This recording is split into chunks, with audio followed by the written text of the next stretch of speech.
Négociation collective et environnement.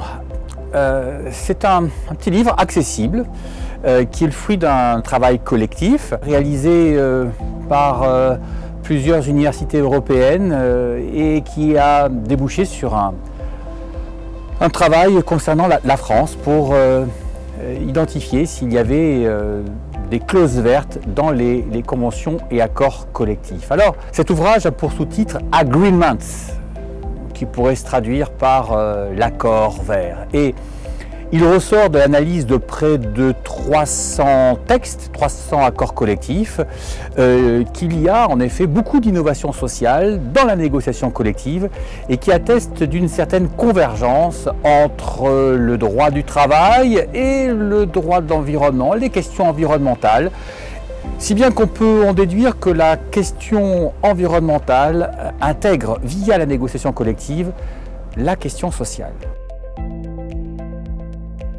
Les constats, on peut en identifier trois principaux. Premier constat, eh bien, les acteurs sociaux, à l'instar de la population, sont de plus en plus acclimatés à la question sociale et si bien qu'il devient presque naturel de constater qu'ici ou là, les sujets environnementaux font l'objet de négociations collectives. Le deuxième constat porte sur les syndicats. Et il apparaît que les syndicats, eux aussi, sont de plus sensibilisés à la question environnementale, si bien que l'on constate une ouverture de la défense des intérêts professionnels vers la question environnementale. Et le troisième constat porte sur ce qui se passe au niveau de la négociation d'entreprise, où il y a ici beaucoup d'innovations sociales que l'on peut constater, si bien que cet ouvrage, qui n'est pas un ouvrage de spéculation sur le droit du travail et le droit de l'environnement, identifie des clauses innovantes. Là, des clauses qui portent sur les politiques de rémunération pour promouvoir des comportements éco-responsables. Ici, des clauses qui visent à augmenter l'information et la consultation à destination des institutions représentatives du personnel, ou encore des accords qui visent à établir des politiques de mobilité vertueuses pour les entreprises. Ce ne sont là que quelques exemples qui sont extraits de cet ouvrage.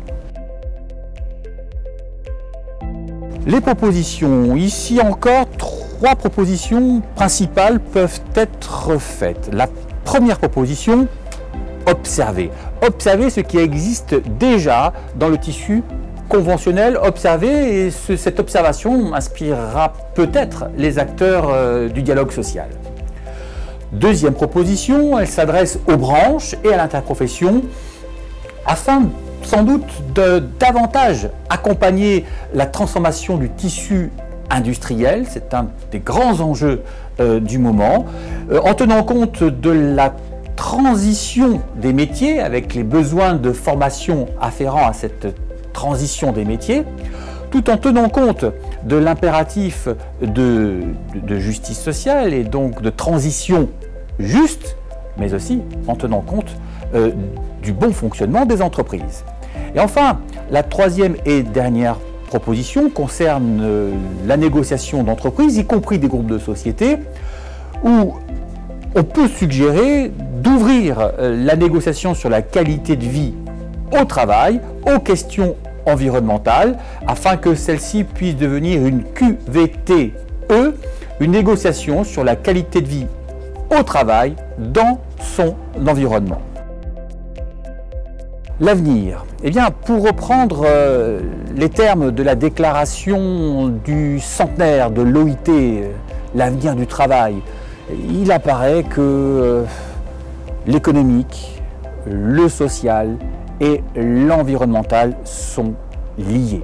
Ils sont liés si bien que des sujets comme la décarbonation, la pollution, le changement climatique, le dérèglement climatique et tous ces grands sujets environnementaux, y compris les questions relatives aux compensations environnementales, vont nécessairement percuter les collectivités de travail. Et de ce fait, les partenaires sociaux vont devoir imaginer, si ce n'est des solutions, ou du moins appliquer des solutions durables pour faire face à ces grands enjeux. Et donc cet ouvrage, Négociation collective et environnement, qui a été publié avec l'aide du fonds Planète Sociale chez LexisNexis, peut être présenté comme un outil offert aux partenaires sociaux pour réinventer leur politique sociale et environnementale dans leurs séances de négociation collective.